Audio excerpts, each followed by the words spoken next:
Hello and welcome to the channel. Welcome to Trade Rose. This is the third video in the series of Introduction to Stock Markets. Basics है ये. आज हम discuss करेंगे financial intermediaries. जो भी आपकी एक शेयर बाज़ार में स्टॉक बाय करने से लेके सेल करने तक की एक जर्नी रहती है, एक शेयर की जो लाइफ साइकिल होती है, उसको फैसिलिटेट करने में जो जो इंटरमीडियरीज बीच में काम आते हैं उनके बारे में डिस्कस करेंगे हम. तो लेट्स गेट स्टार्टेड.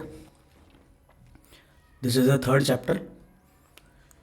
तो एक स्टॉक बाय कर रहे हैं हम, और जब तक वो हमारे डीमैट में आता है, बंच ऑफ कॉर्पोरेट एंटिटीज़ हैं जो इन्वॉल्व रहती हैं इसमें. सबके अपने अपने इंडिपेंडेंट रोल हैं जो कि rules laid out by SEBI हैं. सेबी गवर्न करता है इन सबके ही फंक्शंस, जितने भी इंटरमीडियरीज हैं उनके.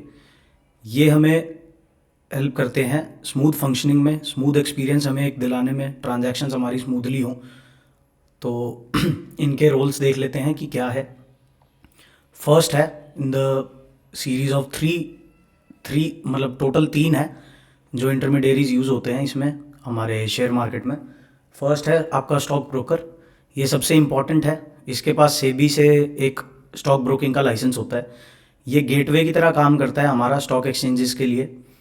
ट्रेडिंग अकाउंट जो हमारा होता है वो हमारे स्टॉक ब्रोकर के पास ही होता है. तो ट्रेडिंग अकाउंट होता है जिसमें हम अपने कोई भी इन्वेस्टर या ट्रेडर अपने शेयर्स को बाय सेल कर सकता है. वो अपने एक स्टॉक ब्रोकिंग के अकाउंट से ही होता है और ट्रेडिंग अकाउंट बोलते हैं उसको हम. तो जो हमारे स्टॉक ब्रोकर हैं उनसे इंटरेक्ट करने के हमारे पास 2-3 तरीके हैं. या तो हम उनके ऑफिस में जाएं और उनका जो डीलर होता है एक, जो आपका अकाउंट हैंडल करता है, उसको हम बताएं कि भाई हमने ये शेयर लेना है या ये शेयर बेचना है, वो कर देगा हमारे लिए. या फिर फ़ोन पे कर सकते हैं. फ़ोन करके हम बोल सकते हैं कि फ़लाना शेयर से इतनी क्वांटिटी में हमारे ले लो, या फ़लाना शेयर से इतनी क्वांटिटी में हमारे बेच दो. या फिर तीसरा तरीका है डू इट योर सेल्फ. उसमें सॉफ्टवेयर ट्रेडिंग होती है, ट्रेडिंग टर्मिनल मिल जाता है जैसे कि आप और हम सब करते ही हैं. वो होता है तीसरा. बेसिक सर्विसेज जो स्टॉक ब्रोकर आपको प्रोवाइड करता है वो है, पहला है वो आपको एक्सेस कराता है मार्केट से, तो आप it enables you to transact. Second है मार्जिन देगा आपको ट्रेडिंग पे. जैसे फॉर एग्जांपल आपके पास 1 लाख रुपए हैं और आपको 4 लाख से काम करना है, तो स्टॉक ब्रोकर है आपको वो 1 लाख रुपए दे के और मार्जिन दे देगा आपको बाकी 3 लाख का. तो आप लाख रुपए से 4 लाख रुपए का काम कर सकते हो. तीसरा है वो सपोर्ट प्रोवाइड करेगा किसी भी चीज़ के लिए, या तो कोई ट्रेड इनिशिएट करने में, ट्रेड बंद करने में, या फिर कोई आपके टर्मिनल में कोई इशू आ रहा है उसको रिजॉल्व करने में उनको हेल्प करेंगे स्टॉक ब्रोकर. फोर्थ है कॉन्ट्रैक्ट नोट इशू करेगा किसी भी ट्रांजैक्शन का. कॉन्ट्रैक्ट नोट होता है हमारा एक रिटर्न कन्फर्मेशन होता है जिसमें पूरी डिटेल होती है हमारे पूरे दिन की ट्रांजैक्शन की. फिफ्थ जो फंक्शन है एक स्टॉक ब्रोकर का वो ये है कि फ़ंड ट्रांसफ़र को फैसिलिटेट करेगा हमारे बैंक अकाउंट से हमारे ट्रेडिंग अकाउंट में.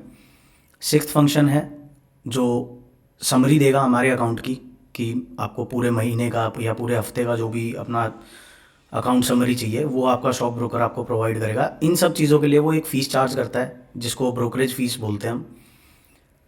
थर्ड सेकंड जो हमारा पार्टिसिपेंट है वो डिपॉजिटरी है, और डिपॉजिटरी पार्टिसिपेंट्स हैं. जैसे हमारा कोई भी प्रॉपर्टी है, जैसे आपका कोई लैंड है या फिर फ्लैट है या फिर कोई घर है, उसके पेपर्स होते हैं. आप अपनी जो ओनरशिप है वो उससे शो कर सकते हैं अपने प्रॉपर्टी पेपर से. इसी तरीके से किसी भी शेयर की आप ओनरशिप को क्लेम करना चाहोगे तो एक शेयर सर्टिफिकेट लगता है.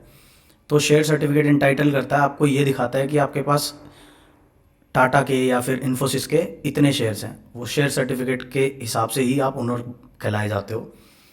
तो 1996 तक तो क्या होता था, ये सारे जो शेयर सर्टिफिकेट्स होते थे ये डिजिटल फॉर्म, पेपर फॉर्म में होते थे. उसके बाद से ये डिजिटल फॉर्म में है जिसको हम बोलते हैं कि डीमटेरियलाइजेशन, जिसकी शॉर्ट फॉर्म है डीमैट.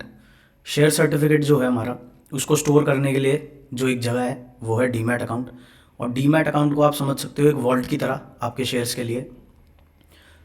अब एक एग्जांपल है, जैसे इन्फोसिस के शेयर्स हैं आपके पास और आपको वो ख़रीदने हैं, तो आप अपना ट्रेडिंग अकाउंट खोलोगे, प्राइसेस देखोगे इन्फोसिस के और बाय कर लोगे. एक ट्रांजैक्शन कंप्लीट हुई है तो जो आपका ट्रेडिंग अकाउंट का रोल है वो हो चुका है. जब बाय कर लिया आपने इन्फोसिस का शेयर्स, तो ये ऑटोमेटिकली आपके डीमैट में आ जाएंगे. इसी तरीके से जब आप सेल कर रहे हो, तो जब आप सेल करोगे तो आप ट्रेडिंग अकाउंट खोलोगे और सेल कर दोगे अपने शेयर्स को. तो ये ट्रांजैक्शन का एक पार्ट हो गया. बैक एंड पे क्या चल रहा है इसमें, बैक एंड में क्या हो रहा है, जो ये NSDL और CDSL हमने लास्ट वीडियो में भी डिस्कस किया था, ये 2 ही डिपॉजिटरीज़ हैं इंडिया में. ये लोग अपने पास होल्ड करते हैं जो हमारे शेयर सर्टिफिकेट्स होते हैं. वो इनके पास रहेंगे, तो जो हमारी ट्रांजैक्शंस है वो अल्टीमेटली इनके थ्रू क्लियर होती है। तो जब भी आप कोई डीमैट अकाउंट खोल रहे हो, आपको बीच में एक लाइजनर चाहिए जो कि डिपॉजिटरी पार्टिसिपेंट है। तो डिपॉजिटरी पार्टिसिपेंट को भी गवर्न करता है सेबी, तो उसमें आपको ये NSDL और CDSL 2 डिपॉजिटरी पार्टिसिपेंट्स हो गए। थर्ड इन द पिक्चर जो फाइनेंशियल इंटरमीडियरीज, अभी तक हमने 2 देखे, एक स्टॉक ब्रोकर देखा, एक डिपॉजिटरी पार्टिसिपेंट्स देखे NSDL और CDSL। थर्ड आ गए बैंक्स। बैंक्स क्या करते हैं, ये फैसिलिटेट करते हैं हमारे बैंक अकाउंट से पैसा ट्रांसफ़र करने में हमारे ट्रेडिंग अकाउंट में, और ट्रेडिंग अकाउंट से पैसा ट्रांसफ़र करने में हमारे बैंक अकाउंट में। सिर्फ एक ही बैंक अकाउंट आप एक एक ट्रेडिंग अकाउंट से एक ही बैंक अकाउंट को लिंक कर सकते हो। हाँ, उसको आप चेंज ज़रूर कर सकते हो कभी भी, जब भी आप चाहो, बट उसके लिए आपको अपने ब्रोकर को इन्फॉर्म करना पड़ेगा और वहाँ पे वो चीज़ अपडेट करानी पड़ेगी। तो अब हमारे पास 3 फाइनेंशियल इंटरमीडियरीज आ गए हैं जिनसे हम 3 डिफरेंट अकाउंट में ट्रेड करते हैं। फर्स्ट आ गया हमारा trading account, second demat account, third bank account. NSCCL है और ICCL है, नेशनल सिक्योरिटीज़ क्लियरिंग कॉरपोरेशन और इंडियन क्लियरिंग कॉरपोरेशन। ये होली ओन्ड सब्सिडरीज़ हैं national stock exchange and Bombay stock exchange की। नेशनल स्टॉक एक्सचेंज की नेशनल सिक्योरिटी क्लियरिंग कॉरपोरेशन है और बॉम्बे स्टॉक एक्सचेंज की इंडियन क्लियरिंग कॉरपोरेशन है।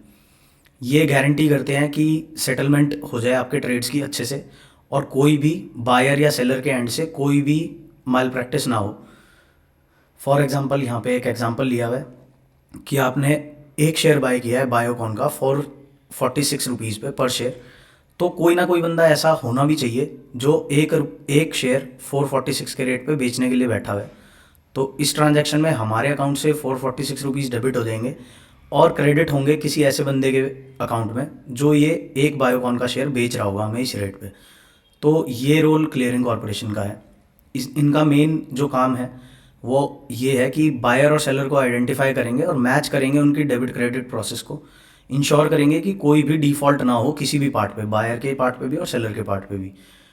अब फाइनली ये यहाँ पे हमने डिस्कस कर लिया है, ये यही मेन 3 फाइनेंशियल इंटरमीडियरीज हैं जो हमें पता होने चाहिए। तो की टेक अवेज देख लेते हैं इस चैप्टर से क्या है। की टेक अवेज ये हैं कि मार्केट इकोसिस्टम इस तरीके का बिल्ड हो कि फाइनेंशियल इंटरमीडियरीज हैं एक दूसरे को सर्विसेज ऑफर करें जिनके अपने यूनिक फंक्शंस हैं।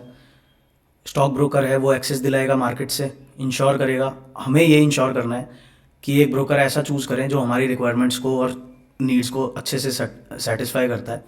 अभी करंटली जो अच्छे स्टॉक ब्रोकर्स हैं मेरे हिसाब से वो ज़ीरोधा है और एंजल वन है, कोटक सिक्योरिटीज़ है, और धन भी एक अच्छा ब्रोकर है, 5 पैसा है लिस्टेड है, एंजल वन भी लिस्टेड है। स्टॉक ब्रोकर हमें ट्रेडिंग अकाउंट प्रोवाइड करता है जिसको हम सारी मार्केट रिलेटेड ट्रांजैक्शंस के लिए यूज़ कर सकते हैं। डिपॉजिटरी पार्टिसिपेंट के बारे में हमने जाना, कॉर्पोरेट एंटिटी होती है, शेयर्स को इलेक्ट्रॉनिक फॉर्म में होल्ड करती है डीमैट अकाउंट में। 2 ही डिपॉजिटरीज हैं हमारे पास, NSDL और CDSL। तो डीमैट अकाउंट ओपन करने के लिए किसी भी डिपॉजिटरीज के पास जाएंगे, लाइजनर बीच में चाहिए जो डिपॉजिटरी पार्टिसिपेंट की तरह काम करेगा। ये एक एजेंट की तरह काम करता है डिपॉजिटरी के लिए, और एक क्लियरिंग कॉरपोरेशन लगेगी जो क्लियरिंग और सेटलमेंट ऑफ ट्रेड्स कराएगी हमारे बिहाफ पे ट्रेडिंग टर्मिनल पे। तो एक क्विक वीडियो थी, इसमें हमने 3 इंटरमीडियरीज डिस्कस करे। नेक्स्ट वीडियो आएगी उसमें हम IPO के बारे में जानेंगे कुछ। इन वीडियोस को आप बताना कमेंट करके कि कैसी लग रही है आपको, अच्छा कुछ समझ आ रहा है तो ठीक है, कुछ नहीं समझ आ रहा है तो प्लीज़ मेरे को कमेंट में पूछो, मैं आपको बताऊँगा। मिलते हैं नेक्स्ट वीडियो में। बाय बाय, जय श्री राम।